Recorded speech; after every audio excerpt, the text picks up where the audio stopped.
Hace 2 años organicé un concurso en YouTube donde los espectadores enviaban diseños de hélices. Yo los imprimía en 3D y medía su eficiencia. El bote de prueba tenía una celda de carga para medir el empuje, sistema de posicionamiento global para la velocidad y un controlador BESC para torque y potencia. Con esos datos, calculé la eficiencia propulsiva de cada hélice y las clasifiqué para elegir un ganador. La gráfica muestra gramos de empuje por watt de potencia, y la hélice con más área bajo la curva fue la ganadora. El bote de prueba de hélices funcionó bien, aunque fue algo improvisado y no era óptimo para el trabajo. Los agujeros no se diseñaron para esta aplicación, solo se reutilizaron en pruebas de hélices tras usarse en varios proyectos previos. En este video voy a construir un nuevo bote que está diseñado exclusivamente para pruebas de hélices, y en el futuro lo usaré. Para la temporada 2 de la competencia de diseño de hélices de Radio Control Test Flight, el primer paso fue entrar en Onshape y comenzar a diseñar el bote. Esto es lo que pensé. Es un catamarán con cascos muy estrechos para lograr alta eficiencia en desplazamiento. Más adelante explicaré por qué probaré cada hélice en varias velocidades. Así que necesito que este casco de bote pueda operar en un amplio rango de velocidades, incluyendo velocidades altas. Los cascos cortos de planeo, como los que se encuentran en una lancha promedio, tienen una curva de eficiencia con una protuberancia alrededor de la velocidad en la que pasan de modo de desplazamiento a modo de planeo. Esta protuberancia dificulta obtener datos precisos de eficiencia de la hélice. Prefiero un casco siempre en modo desplazamiento, con eficiencia más estable y predecible. Por eso hice mis cascos muy angostos y con proa afilada. Así siempre cortan el agua en vez de planear, logrando una curva de eficiencia más estable. Además, deben alcanzar velocidades altas, parecido al diseño de los ferries rápidos. Aún dependen de la flotabilidad por desplazamiento, incluso a más de 40 nudos. Definida la forma del casco, debía averiguar cómo construirlo. Imprimí en 3D la parte curva inferior del casco en secciones y usé triple de 1/4 de pulgada para las paredes laterales, ya que este bote es para la competencia de diseño de hélices. Instalaré una ventana bajo la línea de flotación para montar una GoPro y grabar las hélices en acción. Pude obtener algunos videos bastante buenos con el bote anterior, pero era una configuración bastante subóptima. En un momento, intenté montar la cámara de alta velocidad FreeFly Ember con una lente de sonda en el bote. Pero su campo de visión era demasiado estrecho y estaba demasiado oscuro para poder grabar a velocidades de obturación muy altas, incluso con 2 módulos de reflector LED Stratus de 150 vatios súper brillantes ahí. Al final terminé usando solo una GoPro, y como el casco no tenía una ventana, tuve que montar la GoPro en esta carcasa aerodinámica y colocarla externamente. Esto añadió mucha resistencia. Así que no pude tener la cámara ahí y grabar video de las hélices durante la prueba real. El video tampoco mostraba claramente lo que estaba pasando desde una perspectiva hidrodinámica. Así que diseñé e imprimí en 3D este sistema de burbujas que soplaría aire ahí abajo y haría que las cosas se vieran un poco más interesantes. En este barco, integraré el sistema de burbujas en el soporte del motor, pero lo veremos después. Con el casco listo, empezamos a imprimir. Imprimí todas las secciones en PETG usando la PRUSA extra grande y algunas en la PRUSA Core 1, luego las pegué juntas. Cada sección tenía un borde que se superponía con la siguiente para alinearlas. Después de unirlas, usé una correa para mantenerlas fijas mientras secaba el pegamento. Después era momento de cortar todos los paneles de AAA a la medida en la sierra de mesa, y una vez que terminé con eso, pude empezar a hacer los cortes en bisel en los bordes para que las láminas encajaran formando una punta bien definida. Pensándolo bien, realmente debía haber impreso en 3D la proa afilada para no tener que hacer los cortes en bisel en el AAA, porque esto me tomó muchísimo tiempo. El disco de lijado de 7 pulgadas en la esmeriladora aceleró el proceso, pero aún tomó tiempo. Finalmente, los lijé todos hasta lograr un ángulo bajo y agradable. Al unir 2 piezas formaban una proa afilada, justo lo que queremos. La madera es de 4 pies, pero el agujero tiene más de 55 pies, así que pegué 2 láminas. Al curar, uní la madera a las piezas impresas en 3D. Primero, perforé varios agujeros en la madera para los tornillos que se enroscarían en el plástico y para darle mayor resistencia. También apliqué una línea de pegamento para asegurar todo junto. Luego coloqué la madera en su lugar y empecé a atornillar. Para esto, utilicé tornillos de cabeza plana M3, y esos pueden enroscarse bastante bien en el plástico si haces el tamaño del agujero correcto. Al terminar eso, hice el otro lado igual y pegué la punta del arco con muchas abrazaderas. Mientras se secaba el pegamento, hizo mucha espuma. Así que tuve que raspar eso y luego lijar un poco el arco y también algunas de las otras uniones. Probablemente podría haberme salido sin usar fibra de vidrio en esta construcción si realmente hubiera querido, pero al final terminé agregando bastante, especialmente en el arco. La madera era delgada y temía que se rompiera si el bote chocaba. Uso resina Total Boat con endurecedor lento o rápido según el tamaño. Luego puse capas de fibra de vidrio, usando tejido plano de 200 gramos por metro cuadrado. Apliqué 3 capas en la proa, coloqué la tela de desmoldeo y volteé el bote. Doblé cada capa sobre la proa e intenté impregnarlas con resina una por una antes de que se desdoblaran.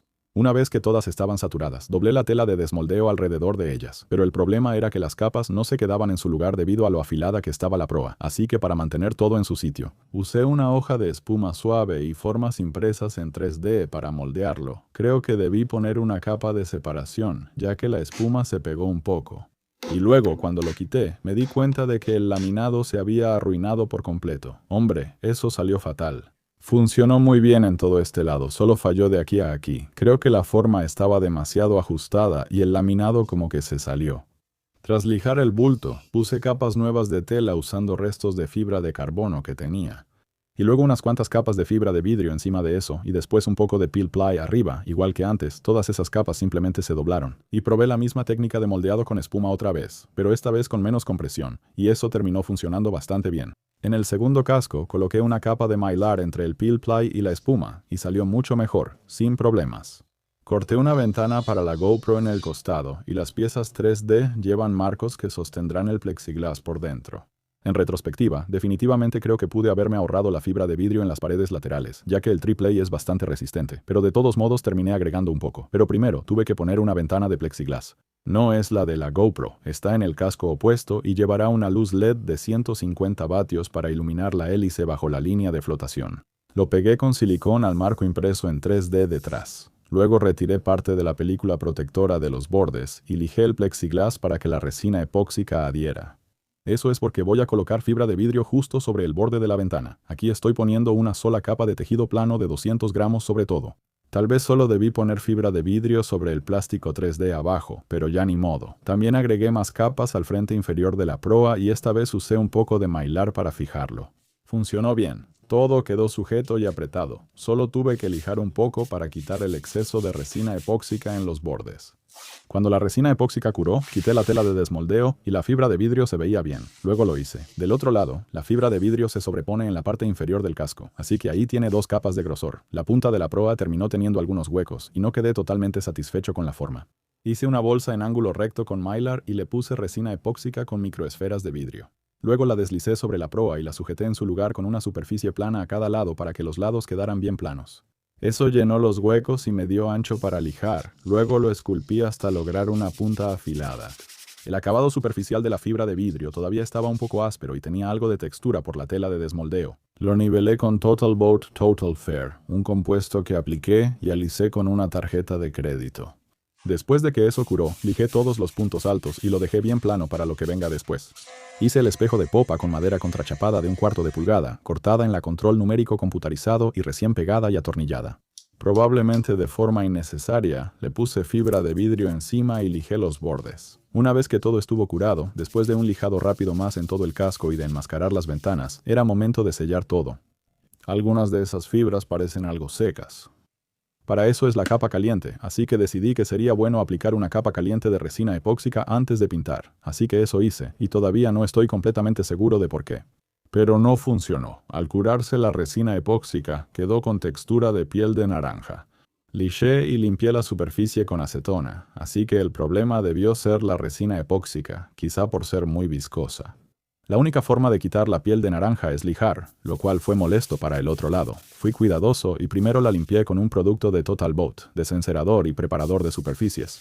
Y luego diluí la resina epóxica con acetona e intenté aplicar una capa mucho más delgada. En general, después de aplicarla con rodillo, le pasé una pistola de calor a la superficie para eliminar cualquier burbuja y dejar que la resina epóxica se asentara un poco. Aún así no funcionó. La piel de naranja regresó, no tan mal como antes, pero seguía terrible. Eso implicó lijar de nuevo en el segundo casco. La capa caliente no está tan mal, pero aún así voy a tener que lijarla. Tras lijar más de lo necesario, llegó el momento de pintar, pero antes instalaremos los mamparos que conectan las tablas con el bote. Lijé y corté estas piezas de AAA de 9 milímetros. Quedaron muy bien, solo se atornillan a las barras transversales y se deslizan al casco. Y después de asegurarme de que los agujeros estuvieran perfectamente paralelos, puse un poco de pegamento ahí y sujeté las paredes laterales juntas con una prensa. Después de que ese pegamento se secó, mezclé un poco de masilla de relleno e hice unos buenos filetes en las esquinas para darles más resistencia. Después, era momento de cerrar los agujeros. Para eso solo usé AAA de 5 milímetros pegado con Gorilla Glue. También agregué unas pequeñas secciones de ventana para poder revisar si hay agua ahí dentro. Hice 2 ventanas de este lado, una para una linterna y otra para mi ojo. Rocié algo de espuma para darle flotabilidad extra, aunque quizá no era necesario. Aquí va la GoPro, bajo la línea de flotación. Lo pinté con aerosol negro mate para evitar reflejos. El otro casco no tiene GoPro, solo una luz LED montada en una tira de aluminio para disipar el calor. Aquí está el chip on board de 150 vatios soldando cables y aplicando pasta térmica atrás antes de pegarlo a la tira de aluminio. Este es el reflector que uso. También funciona como soporte del LED, se atornilla atrás y sostiene el chip on board LED arriba. Uso el controlador de LED Lumi Boost para subir los 524 o 48.5 de la batería a unos 65.5 para el LED. Se atornilla a la barra de aluminio con compuesto térmico en los MOSFETs y el diodo, y tiene un termistor externo que pegué cerca del LED para proteger del sobrecalentamiento. El LumiBoost se controla con una señal de servo, facilitando ajustar el brillo del LED desde mi Control Radio Control. La tira de aluminio sí se calienta mucho después de solo unos segundos de funcionamiento, así que conecté este ventilador de alta potencia al LumiBoost y va a soplar aire sobre todo, para ayudar a extender un poco el tiempo de funcionamiento. Esta luz no requiere estar encendida siempre, solo unos 20 segundos cada vez antes de apagarla. Entre tomas, pegué toda la estructura dentro del casco y brilla. ¡Woohoo! El ventilador está fijo y orientado para enfriar el LED y el reflector. Puse una ventana arriba del casco justo sobre el LED para revisarlo por si se incendia. Y también hay un ojal de silicona ahí para que pasen los cables. Después de eso terminé de cerrar el resto del casco con triplay. Una vez que el pegamento secó, usé una fresadora con una broca de corte al ras para recortar los bordes sobrantes, y lo terminé con una rueda de lijado en el Dremel y un bloque de lija. Después, mezclé un poco de este epóxico penetrante para madera para impermeabilizar toda la madera expuesta. Era mi primera vez usando este tipo de epóxico y me sorprendió lo delgado que es. Se absorbe en la madera muy fácilmente. La desventaja es que tarda mucho en curar. Creo que un epóxico normal habría funcionado igual si se diluye con acetona o algo similar. Por fin llegó el momento de pintar. Uso Wet Edge, pintura de poliuretano de una sola parte. Pinto el exterior de los cascos de rojo y el interior de blanco. Así se reflejará más luz hacia la hélice para fotografía submarina. Apliqué 2 capas de pintura por lado.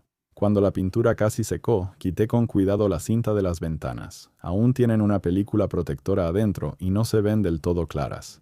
Después usé más resina epóxica penetrante para sellar la madera expuesta y cuidé que no pegara elementos no deseados.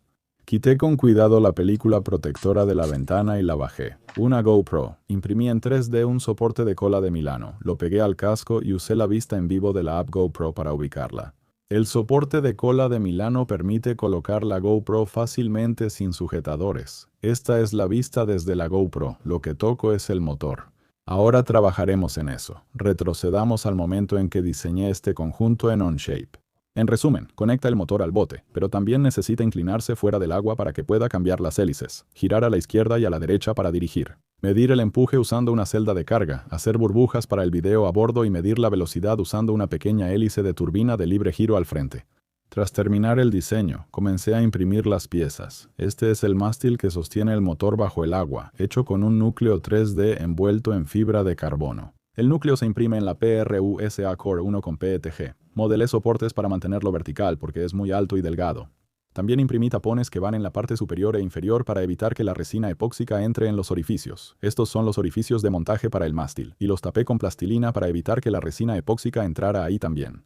Imprimí esto en partes que se unen con varillas para alinearlas. Todo esto se envolverá en fibra de carbono como un mástil de hidroala, así que corté fibra de carbono, mylar y enceré el mylar. Pegué cinta en las tapas para evitar que la resina epóxica se adhiera y cubrí los agujeros de burbujas para que no se tapen. Luego humedecí la superficie con epóxico. Luego coloqué las capas de tela de carbono, humedeciéndolas una a una. Es de 200 gramos por metro cuadrado. Puse 3 capas a cada lado y una extra arriba donde va la prensa. Tras colocar el material compuesto, agregué una capa de mylar y eliminé burbujas con una espátula. Después lo volteé y repetí el proceso del otro lado, también con el mylar. Cuando ambos lados estuvieron listos, los coloqué entre espuma de embalaje blanda, aunque esto fue un pequeño error. Después puse todo en una bolsa de vacío y le quité el aire. Al curarse el epóxico, noté que la espuma blanda era muy irregular y dejó textura en el epóxico. No es lo ideal, pero no debería ser difícil de arreglar. Recorté cuidadosamente todos los bordes con una Dremel y saqué las tapas de los extremos. El pequeño tubo de carbono que sobresale es la entrada de aire para el burbujeador. Más adelante tendremos que destapar todos los orificios de burbujas. Después, recorté el borde de ataque y el borde de salida con la Dremel y los lijé hasta dejarlos bien planos. Luego, era momento de arreglar el acabado superficial tan malo que dejó la espuma. Probablemente debía haber arreglado esto antes de recortar el exceso de carbono, pero bueno, imprimí en 3D una plantilla que me permitió localizar todos los agujeros que necesitaban ser perforados. Usé una fresa en la Dremel para marcar los agujeros. Luego quité la plantilla y perforé completamente. Al final, utilicé una broca normal para darles el diámetro final. En retrospectiva, definitivamente debí haberle puesto una capa transparente antes de perforar los agujeros y dejarlo así, pero simplemente no pude resistirme a jugar un poco más. Así que mezclé un poco de resina epóxica con microesferas de vidrio y la apliqué con una brocha. La idea aquí era que rellenara cualquier área baja que quedara. Le apliqué una capa de fibra de vidrio para tener más material que lijar. Probablemente fue un error. Coloqué todo entre láminas de Mylar. Quité el exceso de resina epóxica con una espátula y lo metí en una bolsa de vacío con espuma blanda. No funcionó al principio, así que lo intenté otra vez por la ciencia. Vi que los resultados se repetían. Al menos me preparé bien para el éxito con ese fracaso. Ahora tengo suficiente grosor extra para lijar, así que eso hice. Y finalmente quedó bonito y suave, pero quería intentar una vez más conseguir un buen acabado moldeado en la superficie y rellenar algunos pequeños huecos. Enceré más Mylar, apliqué epóxico, lo puse entre el Mylar, eliminé burbujas con una espátula y dejé curar. Esta vez no usé bolsa de vacío. Solo hice un lado a la vez. Lijé unas gotas atrás, pero el frente quedó perfecto. El Mylar dejó la superficie muy suave. Después de limpiar un poco los bordes, era momento de hacer el otro lado del frente, así que cubrí la parte recién hecha para que el epóxico no le cayera encima, y repetí el mismo proceso que antes con el epóxico. Usé espátula de Mylar y curé en la base caliente de la impresora 3D. No debí usar microesferas de vidrio porque afectaron la estética de la fibra de carbono. Debí haber hecho este último paso con el Mylar directamente sobre la fibra de carbono sin tratar, pero bueno, al menos ahora tenemos una superficie lisa y brillante como el vidrio. Todo lo que necesitaba hacer era lijar el exceso de material de los bordes delantero y trasero y volver a perforar todos los agujeros. Pero todavía no había perforado los agujeros del burbujeador, así que hice una pequeña plantilla para eso. Se atornilló usando los agujeros existentes y usé un mini taladro para iniciarlos. Luego quité la plantilla y terminé de perforar hasta el canal de aire que está en el mástil impreso en 3D. Hay 10 agujeros en total. Espero que produzcan una corriente de burbujas bonita y uniforme. Ahora pasamos a la parte superior del soporte del motor, hecha de una sólida impresión 3D en PTG. Sostendrá el servo de dirección y el eje. Uso este servo D485 waterproof de alta tecnología que me sobró del proyecto de hidroala para paddleboard. Hice ranuras en el disco del brazo de control para colocar el collar de sujeción de tubo de aluminio que sobró de los kits de Snowcap. Todo se coloca en la estría del servo. Luego puse cojinetes que sobraron de Snowcap. Es útil tener hardware extra. El servo y el brazo de control se colocan juntos. El servo se atornilla en su lugar y luego el brazo de control se atornilla en la estría del servo. Por este agujero y el eje que me sobró de Snowcap puede deslizarse y fijarse en su lugar. Esta pieza es una abrazadera de 2 partes que sujeta la celda de carga al eje de dirección. La celda mide el empuje del motor. Necesitaba perforar algunos agujeros en el eje de aluminio y no tengo un taladro de banco, así que diseñé este pequeño accesorio que sostiene unos cojinetes para guiar la broca directamente sobre el tubo redondo. Después de sujetarlo al eje y fijarlo en su lugar con varios tornillos, pude empezar a perforar.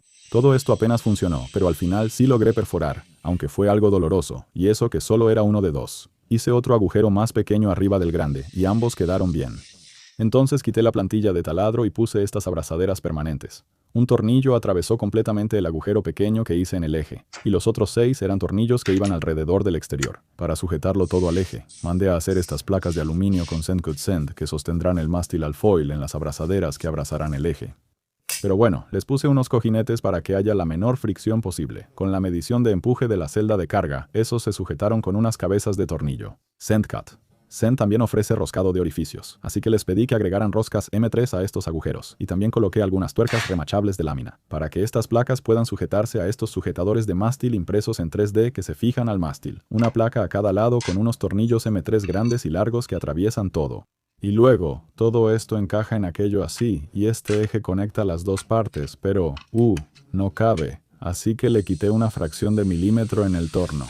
Aquí está el tubo de carbono pultruido para burbujas en su lugar. Estas piezas gruesas de PTG sostendrán la unidad del motor en el bote. Se deslizan sobre la parte naranja grande con un eje. Aquí está el otro eje que elegí. Fue algo difícil, pero al final pasó. Esta celda de carga mide el empuje. Se desliza en la abrazadera y la barra la empuja con toda la fuerza del motor. Y esa abrazadera se atornilló a la celda de carga y también se atornilló para sujetar el eje. Ahora sigue la parte submarina de este soporte para motor. Estoy usando este codificador de efecto Hall AS5600 para medir la velocidad del bote mientras se mueve por el agua. Soldé un cable que irá bajo la línea de flotación, así que intentaré impermeabilizarlo con esto, diseñado para encapsular componentes electrónicos. Eso luego va dentro de esta carcasa de la unidad inferior, justo frente a un eje, con un imán polarizado diametralmente en la punta que gira en unos cojinetes de cerámica. Espero que sigan sin fricción tras sumergirse un tiempo. Este es el mismo motor que usé en la última competencia.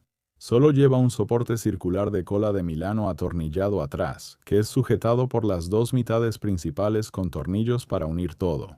Los cables de fase del motor y del codificador se pasan por los orificios del mástil y salen por la parte superior junto al pivote de medición de empuje, después de haberlos pasado por completo.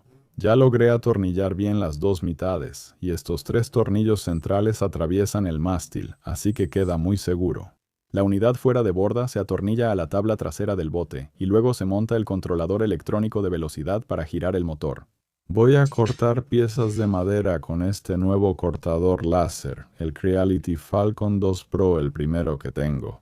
Son muy buenos haciendo piezas rápido. Subí el archivo Drawing Exchange Format del soporte del controlador electrónico de velocidad y empecé a cortar. Muy genial.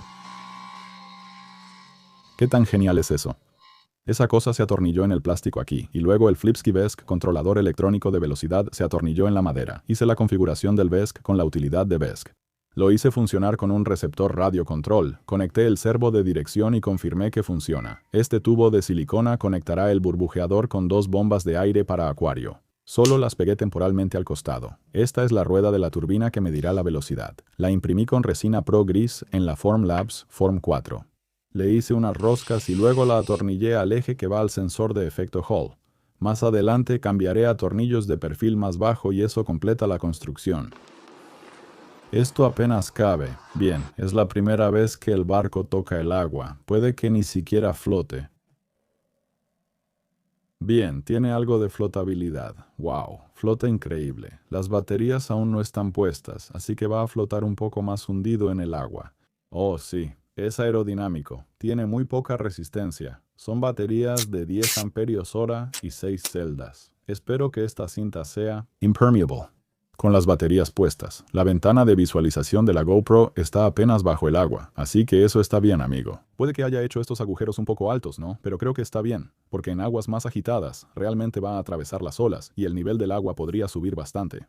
Aquí. Vamos a bajar el motor y encenderlo. Bien, subiendo el acelerador por primera vez. Se mueve rápido y ya estamos en marcha. Veamos qué tan bien maneja. Es giro completo. Oh, gira muy bien. Oh, sí, es muy ágil. Oh, esa estela que se levanta detrás de los cascos no significa realmente eficiencia. No lo creo. ¿Interesante? Sí, me preocupaba que mi diseño de casco no fuera tan eficiente, porque la sección trasera simplemente termina abruptamente en un ángulo recto. Sí se estrecha un poco hacia el final en cuanto al ancho, pero en cuanto a la altura es solo un ángulo de 90 grados. Y entonces se crea esa gran ola cuando el agua regresa rápidamente para llenar ese vacío. Mi idea es que si hubiera hecho el agujero más así, entonces la parte trasera estaría surfeando esa ola, y como resultado, el barco sería más eficiente. No estoy seguro. Quisiera saber la opinión de ingenieros navales reales. Sin embargo, quiero lograr que este agujero sea aún más rápido que lo que ves aquí. Creo que a mayores velocidades estrechar la parte trasera aporta menos. Es interesante cómo los grandes ferries rápidos tienen una estela elevada así. Los chorros de agua están en la parte trasera inferior, así que quizás solo lanzan agua a la estela y la bajan. No la ves, aunque se nota un abultamiento en la estela, que podría ser solo el empuje del chorro. No lo sé, así que creo que el motor estando debajo del centro de arrastre o del centro de presión definitivamente empuja la nariz hacia arriba. Cuando está en movimiento puedes ver cómo está haciendo un poco de caballito ahí. Así que para compensar eso, necesito mover las baterías mucho más hacia adelante o hacer unas pequeñas cosas tipo hidroala en la proa que ayuden a mantener la nariz hacia abajo. En la parte delantera de los cascos, todo parece bien. Sin duda atraviesan el agua con elegancia y gracia. Estoy seguro de que eventualmente tendré algunos problemas con algas atascándose ahí debido a la entrada tan pronunciada. Aunque la luz LED está encendida, la velocidad de obturación de la GoPro no es tan alta como el año pasado. Aquí hay un poco de desenfoque por movimiento, así que no podremos obtener ese efecto estroboscópico que veíamos. En el barco viejo, la hélice casi no gira o está quieta, probablemente porque lo grabé un día nublado a finales de octubre, con poca luz. Probablemente montaré otro reflector LED sobre la línea de flotación hacia la hélice, así tendremos suficiente luz para un video submarino increíble. Pero por ahora, estas tomas no se ven tan bien como me hubiera gustado. Quería que el mástil bloqueara completamente la luz LED y prácticamente lo está haciendo, pero parece que la luz LED está un poco cerca del borde trasero del mástil. Sería mejor si se moviera unas 2 pulgadas más adelante. En otras noticias tuvimos la visita de una tortuga, así que eso está genial. ¡Wow! El mástil ventila mucho cuando está girando. ¡Wow! Está bien, así que no voy a poder girar muy cerrado cuando esté haciendo las pruebas de la hélice. Al girar fuerte a la izquierda, se ve la pequeña turbina delantera girar. Al principio temía que ponerla frente a la hélice diera lecturas de velocidad altas, pues la hélice succiona agua por la rueda de turbina, y por lo tanto, girará más rápido de lo que lo haría simplemente en el flujo libre, pero probé esto en el muelle, acelerando a fondo mientras el bote estaba estático para ver si la turbina giraba. Eso es acelerador a fondo, y la parte delantera. La turbina está girando muy lentamente. Así que eso es básicamente todo. Esa velocidad, justo ahí, es el error que obtenemos al poner el indicador de velocidad de la turbina frente a la hélice, así que es muy mínimo. Puedes ver que, incluso a toda velocidad, las burbujas del mástil no van hacia la hélice. No creo que afecte mucho nuestra medición de velocidad. Turbina. Cubría el agujero superior de burbujas con cinta porque era muy alto y quedó fuera de la hélice. Después quizá lo tape con epóxico. Al final, la verdad es que me sentí un poco decepcionado con la velocidad máxima de este bote. Esperaba que fuera más rápido, así que al día siguiente lo saqué de nuevo y lo probé. Con las baterías conectadas para 12S, eso es alrededor de 48 voltios en vez de los 24 voltios con los que lo estaba usando ayer. Ahí va a todo gas. Pensé que sería más rápido con 12S, pero realmente no parece que lo sea. Pegué mi teléfono al bote para grabar los datos de Vesca por Bluetooth. Así vimos que el motor solo llega a 500 vatios. Antes logré obtener 1000 vatios de estos motores, pero usando una hélice mucho más pequeña. Con la hélice grande, el ciclo de trabajo solo llega a 32.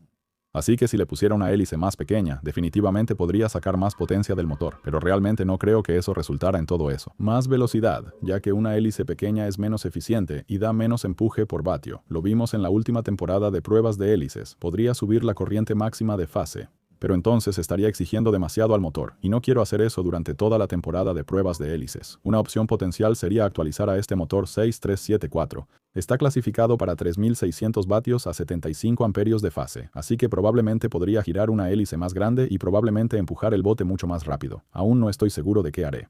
Este proyecto está solo a la mitad, el bote ya está construido. Ahora debo configurar un microcontrolador para registrar datos y así generar curvas de rendimiento por hélice. El plan es graficar la eficiencia de hélice en aguas abiertas en el eje HIPO, que es la relación entre el torque aplicado y el empuje obtenido.